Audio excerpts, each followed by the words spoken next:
मैं डॉक्टर बिंदु भसीन, सह आचार्य इतिहास विभाग, डूंगर महाविद्यालय बीकानेर।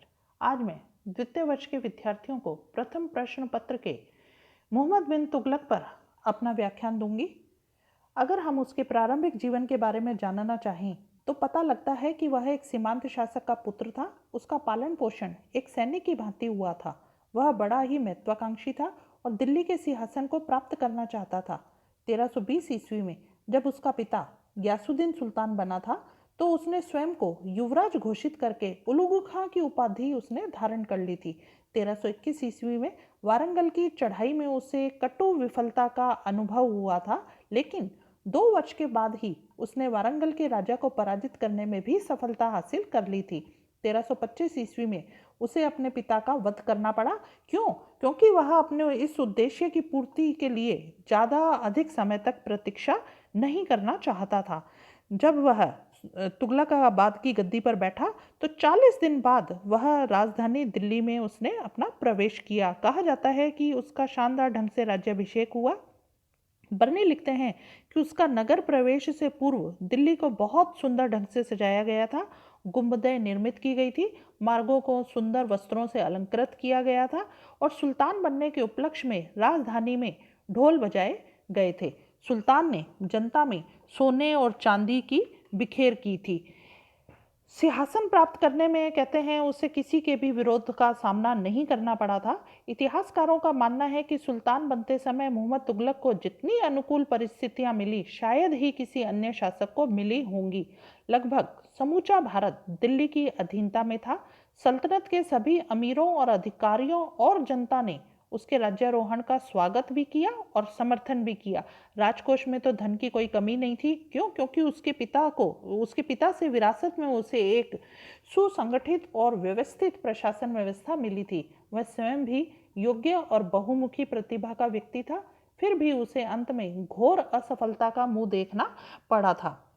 डॉक्टर अवध बिहारी पांडे कहते हैं अपनी किताब पूर्व मध्यकालीन भारत में कि मोहम्मद तुगलक के समय में विद्रोहों, अकालों और महामारियों का ऐसा तांता लगा रहा जैसे कि कोई देवी शक्ति उसकी कठोरतम परीक्षा लेने पर तुली हुई हो। एस.आर. शर्मा लिखते हैं कि वह अपने युग की सामरिक विजयों में पारंगत होने के अतिरिक्त फारसी कला का प्रखर छात्र, लेखन शैली का आचार्य, वाग विलास के युग का एक प्रखर प्रवक्ता, एक दार्शनिक तर्कशास्त्री, यूनानी हेतु विद्या आध्यात्म विज्ञान में निपुण, जिससे तर्क करने में बड़े बड़े विद्वान भी डरते थे, गणित और विज्ञान में रुचि रखता था। समसामयिक लेखकों ने उसके निबंध चातुर्य और सुलेखन की प्रशंसा की थी। मोहम्मद तुगलक कहा जाता है एक विचित्र शासक था, अतः उसे अपने युग का अरस्तु और शैतान का साथी भी कहा गया है। वह एक बड़ा विद्वान, कुशल, अनुभवी सेनानायक था, लेकिन हिंदुओं के प्रति भी वह उदार था। वह हठी भी था, घमंडी भी था, जल्दबाज भी था, सनकी भी था और भावुक भी था। अब उसके हम अगर राजत्व सिद्धांत के बारे में बात करें तो पता लगता है कि मोहम्मद तुगलक राजा के देवी अधिकारों को मानने वाला शासक था। वह राजा को पृथ्वी पर ईश्वर की छाया मानता था। उसका विश्वास था कि ईश्वर ही अपनी इच्छा से किसी व्यक्ति को राज्य पद देता है, इसलिए अन्य सभी लोगों को बिना किसी विरोध के राजा की आज्ञाओं का पालन करना चाहिए। वह अपने आप को सर्वप्रभुत्व संपन्न शासक समझता था। ईश्वर के प्रतिनिधि के रूप में अपने अमीरों, अधिकारियों और प्रजा से स्वामी भक्ति प्राप्त करना अपना अधिकार समझता था। वस्तुतः वह अपने युग का एक अत्यधिक स्वेच्छाचारी निरंकुश शासक था, जिसकी असीमित शक्तियों और अधिकारों पर किसी भी प्रकार का कोई अंकुश नहीं था। कहने को प्रशासनिक कार्यों में उसे सलाह देने के लिए एक लघु परिषद थी, लेकिन शायद ही उसने कभी उसकी सलाह ली हो। वह स्वयं ही अपनी नीति का निर्माता था और अन्य सभी लोग उसकी नीतियों को लागू करने वाले केवल कर्मचारी मात्र थे। कहा जाता है कि मोहम्मद तुगलक अपने युग का एक महान विद्वान भी था। उसने इस्लाम के धार्मिक ग्रंथों और कानूनों का गहन अध्ययन कर रखा था और सुल्तान बनने के बाद अलाउद्दीन की ही भांति धर्म को राजनीति से दूर रखने की उसने नीति अपनाई। उसके समान ही निरंकुश व्यक्ति अपने कार्यों में उलेमाओं का तो क्या, किसी भी व्यक्ति अथवा समूह का प्रभाव या हस्तक्षेप सहन करने को वह तैयार नहीं था। यही कारण है कि उसने उलेमाओं से कभी सलाह नहीं ली और न ही उन्हें किसी प्रकार की रियायतें ही प्रदान करी। इतना ही नहीं, जब कभी उलेमा वर्ग का कोई भी सदस्य राजकीय धन के गबन अथवा अन्य मामलों में अपराधी पाया जाता तो मोहम्मद तुगलक उसे भी सामान्य अपराधियों की भांति ही सजा देता था। उलेमा वर्ग के विरोध का एक प्रमुख कारण यही रहा था कि सुल्तान ने उन्हें महत्वपूर्ण स्थिति से सामान्य लोगों की स्थिति में धकेल दिया था। इसलिए उलेमा वर्ग ने भी सुल्तान के विरुद्ध अपना जिहाद जारी रखा और उसकी शासन व्यवस्था को बदनाम करने में कोई कसर बाकी नहीं रखी। उलेमा वर्ग के असंतोष का एक कारण यह भी रहा कि मोहम्मद तुगलक के पहले न्याय प्रशासन पर उन्हीं का एकाधिकार था। सुल्तान ने उनके इस एकाधिकार को क्या किया, खत्म कर दिया और अन्य योग्य व्यक्तियों को भी न्यायाधीश के पदों पर उसने नियुक्त करना शुरू कर दिया था। उलेमा वर्ग के निर्णयों को बदलने में वह तनिक भी नहीं हिचकिचाता था, चूंकि सुल्तान स्वयं ही न्याय का अंतिम स्रोत था, अतः उसके निर्णय के विरुद्ध कहीं अपील नहीं की जा सकती थी। सुल्तान मोहम्मद तुगलक ने धार्मिक सहिष्णुता का परिचय देते हुए हिंदुओं के साथ भी अच्छा व्यवहार किया और अपने पूर्वाधिकारियों की भांति उन पर उसने अत्याचार नहीं किए। नवीन प्रवर्तन यानी कि उसकी सुधार और योजनाएं, तो पहले हम उसकी योजना लेते हैं दोआब में कर वृद्धि 1326 से 1327 ईस्वी में। कहते हैं दोआब में कृषि कार्य बंद होने और लूटमार बढ़ने के कारण राजकोष और राज्य मर्यादा को क्षति पहुंच रही थी। तब सम्राट ने विद्रोहियों को दंड देने के उद्देश्य से उनके नेता मार डाले, जनता को खेती करने के लिए बाध्य किया गया, करों का उसने संग्रह किया और लेकिन वो संग्रह जो किया कठोरता से किया, जिससे कहते हैं जनता भीख मांगने पर बाध्य हो गई। ये सब कौन कह रहा है? डॉक्टर अवध बिहारी पांडे कहते हैं कि सुल्तान जो है जनता की असमर्थता का पता लगते ही सुल्तान ने किसानों को काफ़ी फायदा भी दिया था। अब इतिहासकारों ने मोहम्मद तुगलक की जिन योजनाओं की कटु आलोचना की उसमें एक ये दोआब के क्षेत्र में कर वृद्धि भी करना था। कर बढ़ाने के लिए कई कारण बताए गए हैं जो विश्वसनीय प्रतीत नहीं होते। वो कह रहे हैं कि इस क्षेत्र के उपद्रवी लोगों को वो दंड देना चाहता था, रिक्त राजकोष को भरना चाहता था, सेना की शक्ति को बढ़ाने के लिए उसने अतिरिक्त साधन जुटाने के लिए दोआब में कर वृद्धि करी। अधिकांश विद्वान इसे लगान व्यवस्था में सुधार अथवा परिवर्तन का एक सामान्य कदम मानते हैं। वस्तुतः दोआब जो है वो भारत का सर्वाधिक उपजाऊ क्षेत्र था और बढ़े हुए कर को सहन भी कर सकता था।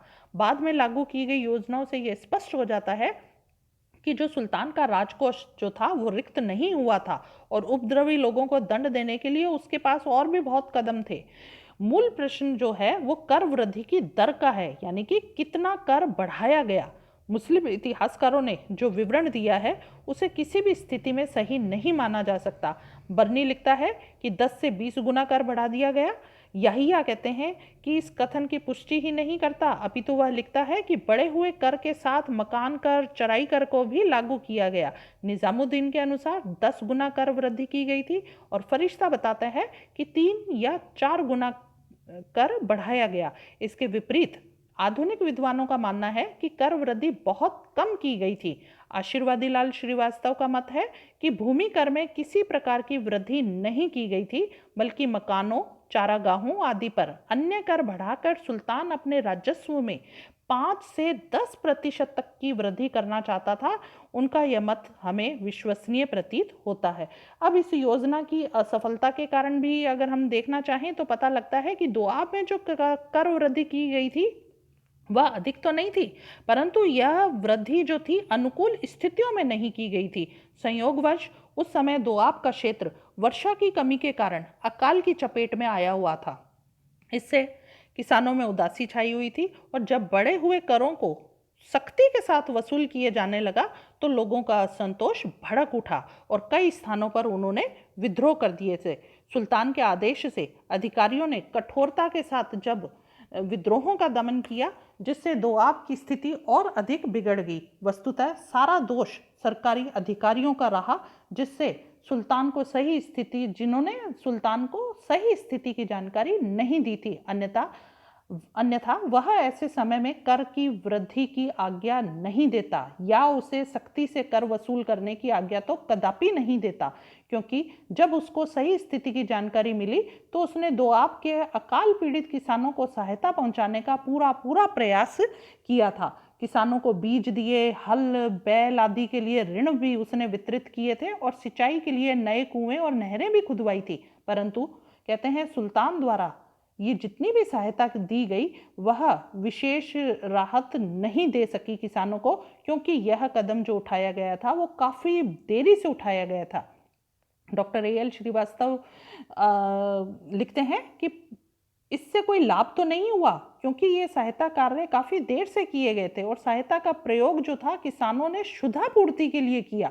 वास्तविकता तो यह है कि इन करों को जब अलाउद्दीन ने पहली बार लगाया था तब भी लोगों ने स्वेच्छा से नहीं अपितु आतंकित होकर ये कर अदा किए थे। अलाउद्दीन के उत्तराधिकारी ने इन करों को समाप्त कर दिया था और जब मोहम्मद तुगलक ने इन्हें पुनः लागू किया तो लोगों ने इसका विरोध करना शुरू कर दिया था। परिस्थितियों और अधिकारियों ने मिलकर कर वृद्धि की योजना को असफल बना दिया था। सुल्तान बदनाम हो गया, जबकि इसके लिए उसे दोषी ठहराना न्याय संगत हमें प्रतीत नहीं होता। अब अगर हम उसकी दूसरी योजना राजधानी परिवर्तन जो कि 1327 ईस्वी में की गई थी इसके बारे में बात करें तो पता लगता है कि मोहम्मद तुगलक ने अपनी राजधानी को दिल्ली से देवगिरी स्थानांतरित तो किया और उसका नाम बदलकर उसने दौलताबाद रखा। अब राजधानी परिवर्तन के कई कारण बताए जाते हैं, जैसे कि बर्नी लिखता है कि देवगिरी केंद्र में स्थित थी, वहां से जो गुजरात है, दिल्ली है, लखनौती है, माबर है, द्वार समुद्र है, सब समान दूरी पर थे। तो दूसरा कारण अवध बिहारी पांडे बताते हैं कि साम्राज्य का विस्तार बढ़ जाने के कारण दिल्ली से उसका ठीक प्रबंध करना मुश्किल था। तो तीसरा कारण डॉक्टर ए एल श्रीवास्तव बताते हैं कि मंगोलों के आक्रमण से सुरक्षित रहने के लिए देवगिरी को राजधानी वो बनाना चाहता था। तो चौथा कारण डॉक्टर मेहंदी हुसैन बताते हैं कि दौलताबाद यानी कि देवगिरी को मुस्लिम संस्कृति का केंद्र बनाने के लिए राजधानी बनाना चाहता था। तो पांचवा इब्न बतूता अपने हिसाब से बताता है कि दिल्ली के नागरिकों को दंडित करने के लिए वह अपनी राजधानी को परिवर्तित करना चाहता था, क्योंकि कहा जाता है कि दिल्ली के नागरिक सुल्तान को बड़े ही गाली भरे पत्र लिखा करते थे। अब दिल्ली से जब देवगिरी राजधानी परिवर्तन की योजना अमल में लाई गई तो कहते हैं ये 800 दिल्ली से देवगिरी 800 मील दूर था। सुल्तान ने देवगिरी को अपनी राजधानी घोषित किया। राज परिवार के सदस्य, सरदार, सरकारी कर्मचारी सामान के साथ देवगिरी पहुंच गए। उसने दिल्ली से देवगिरी के बीच में सड़कें और धर्मशालाएं बनवाई, छायादार वृक्ष लगवाए। सुल्तान ने सभी लोगों को देवगिरी जाने का आदेश दिया। बर्नी लिखता है कि दिल्ली में एक भी आदमी को नहीं दिया गया। अंधे और लंगड़े को घसीटकर दौलताबाद ले जाया गया। दिल्ली उजड़ गई। आदमी तो क्या, वहां कुत्ते और बिल्ली भी दिखाई नहीं देते थे। इब्न बतूता लिखता है कि सुल्तान के आदेश पर खोज करने पर उसके गुलामों को एक लंगड़ा और एक अंधा व्यक्ति मिला। कहा जाता है कि लंगड़े को मार दिया गया और अंधे को घसीटकर जब दौलताबाद ले जाया गया तो वहां उसकी केवल एक ही टांग पहुंच सकी। मार्ग में पर्याप्त सुविधाएं होने के बावजूद थकावट और विभिन्न कष्टों से कई लोग मर गए। देवगिरी पहुंचे लोग भी अपने आप को निर्वासित समझने लगे। तो इस योजना की असफलता के कारणों पर अगर हम एक नज़र दौड़ाएं तो पता लगता है कि देवगिरी से फिर दिल्ली, यानी कि देवगिरी की जलवायु जो है दिल्ली वासियों के अनुकूल नहीं थी। अपनी भूल का एहसास होने पर उसने सबको पुनः दिल्ली लौटने का आदेश दिया था। लोगों को पुनः कष्ट झेलने पड़े और यह योजना असफल रही और काफ़ी धन भी खर्च हो गया। कहते हैं कि इस योजना से जन धन की भारी क्षति हुई, सुल्तान के सम्मान को आघात पहुंचा, दिल्ली उजड़ गई थी। यह योजना असफल होते हुए भी निराधार नहीं थी। क्यों? क्योंकि कहा जाता है कि सुल्तान ने शासन प्रबंध की कुशलता के लिए ऐसा किया था। उसने राजधानी परिवर्तन के समय जनता को पूरी सुविधाएं भी तो प्रदान की थी और अपनी भूल का ज्ञान होने पर दिल्ली को पुनः राजधानी बना दिया था। राजधानी परिवर्तन ऐसा नहीं है कि इससे पहले कभी किसी शासक ने नहीं किया। इल्तुतमिश ने किया था, लाहौर से दिल्ली को बनाया और अकबर ने कुछ समय के लिए फतेहपुर सीकरी में अपनी राजधानी को परिवर्तित किया था। सुल्तान द्वारा गलत क्रियान्वयन से यह योजना असफल रही। बर्नी लिखते हैं कि बिना किसी परामर्श और अपनी इस योजना के लाभ और हानियों पर पूरी तरह विचार किए बिना वह दिल्ली पर तबाही लाया। कहा, इतिहासकार कहते हैं कि उसे यह चाहिए था कि पहले परामर्श कर लेता और पूरी जनता को इस दिल्ली से दौलताबाद ले जाने की बजाय केवल एक अपने सरकारी या प्रशासनिक अधिकारियों का जो अधिकारी हैं उनको वो ले जाता, और अगर वहाँ सही स्थितियाँ सही कामकाज शुरू हो जाता तब अपनी जनता को वहाँ ले जाने के लिए वह आदेशित करता। लेकिन उसने किसी से सलाह मशवरा नहीं किया और अपनी ही बात को उसने मनाने के लिए ऐसा कार्य किया। कहा जाता है कि लेनपुल ने लिखा है कि दौलताबाद मुहम्मद की शक्ति के दुरुपयोग का स्मारक था। अब इस तरीके से अगर ये राजधानी परिवर्तित की गई तो जनता इससे क्रुद्ध हो गई। धन्यवाद।